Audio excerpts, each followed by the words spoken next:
Good evening, family. How are you today?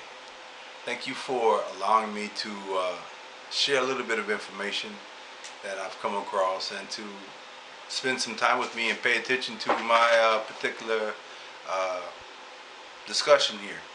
And today's discussion is going to be about water.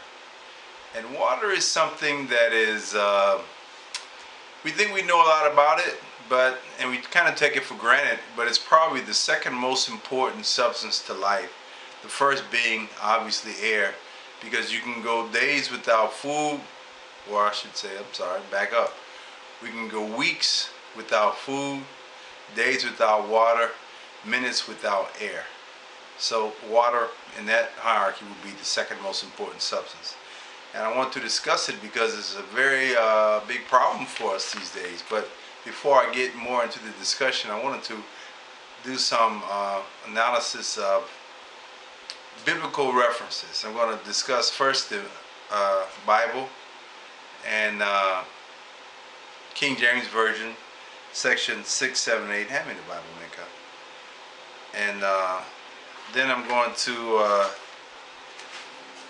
also discuss the Memphite theology, or Menifer theology.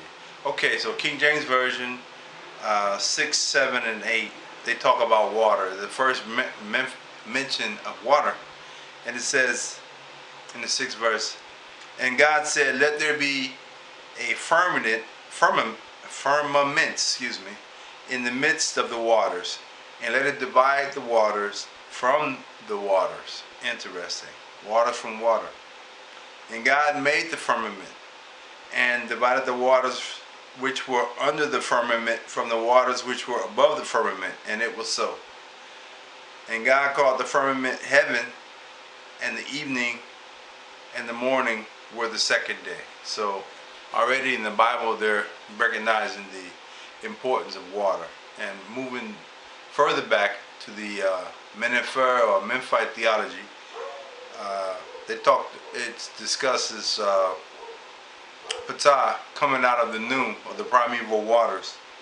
And when he became self-aware, he knew everything that ever was, everything that ever is, everything that ever will be. Because at that point it was unformed formlessness, an unconscious consciousness. And when he became self-aware, he formed the hill, and his regent was created, Aunk. And Aunk was basically the CEO of the project of creation, according to the Menifer or Memphite theology. And the first thing that Aunk created was Shu and Tefnut.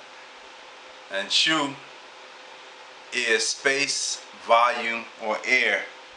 In other words, the dimensions for which creation could manifest. And the first item created within the space of volume was Tefnut. Tefnut is known as water, moisture. In reality, you could term it the cosmic womb. Moving away from that to more domestic issues, the body in particular. Our body, as we're always taught, is 70% water. You hear that number all the time. Oh, your body's 70% water. And that's true, but it's really an half truth. Your body is actually 70% water by weight. But if you look at your body and do atomic count, your body is actually 99% water by count, or atomic count, or atomic number. In other words, for every 100 molecules in your body, 99 of those molecules are water.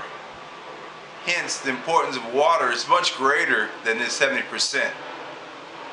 Once again, your body is 99% by count water.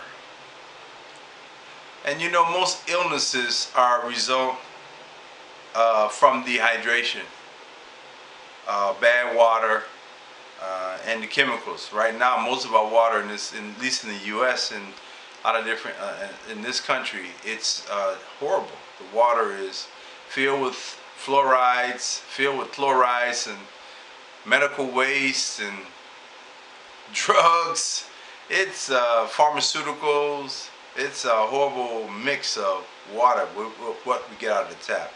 I would advise you not to drink it. And even the water coming from the bottled water, we think that's better. However, that's usually, that's capitalists do. They want to make money. They take tap water, maybe put it through a filter or something, or maybe not. Maybe just knock off the fluorine and chlorine, the smell, and put it in a bottle and charge you 100 times what they pay for it from the tap. So you're getting tap water, but it's just been dusted up a little bit. So that's what we do here in capitalist countries. And a lot of it's got minerals in it. We're going to talk about the minerals here in a minute.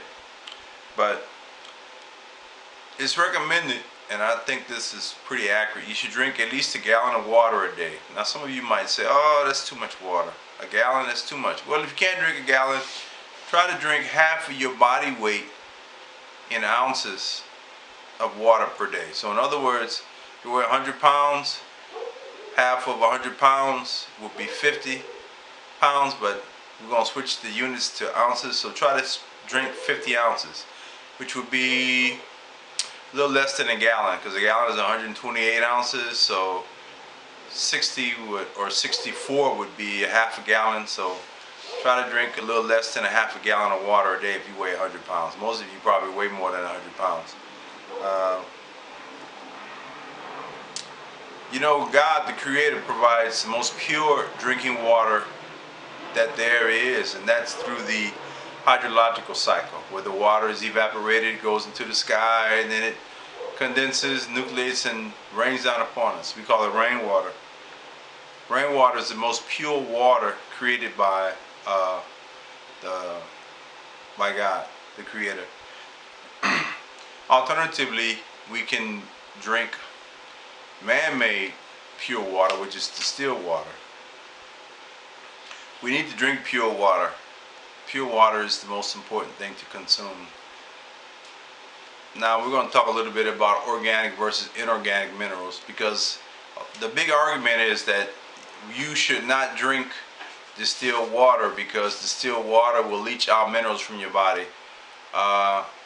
Once again, we're going to a half-truth, which in my view is a whole lie. Yes, the distilled water will leach out minerals from your body, but it will only leach out the inorganic minerals.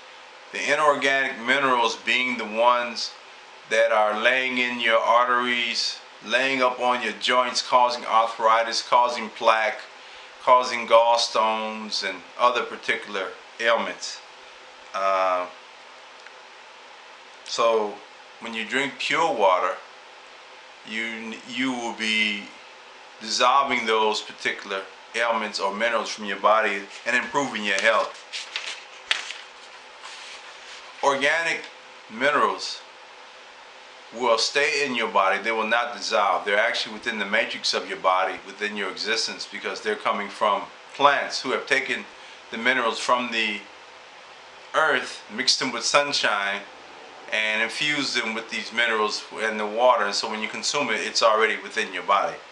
So don't worry about drinking water or distilled water or pure water and it will remove minerals. It's not true. Or I should say it's a half-truth. It will remove minerals, but only the bad minerals, the inorganic minerals. The organic minerals, which are supposed to be in your body, will stay. Distilled water or pure water, rainwater, will cure many ills. Unfortunately, we can't drink a lot of rainwater today because of the pollutants in the air. It comes down and the air column is filled with all kinds of nasties. I will say that most people are not sick. Most people are just thirsty. They're not getting pure water. So if you're feeling an ailment, try drinking a lot of water and getting your rest. I think you're going to do a lot of good towards getting healed. And I would like to challenge each and every one of you. Go to one of your favorite stores, whatever you call it, and buy 10 gallons of distilled water. Drink this distilled water for a week. Try to drink a gallon a day and do that for a week, and then see what differences you feel in your health. And by the way, please visit our website. That's www.menherbals.com, www.menherbals.com. And this is Baba Aunk. Thank you so much for your time.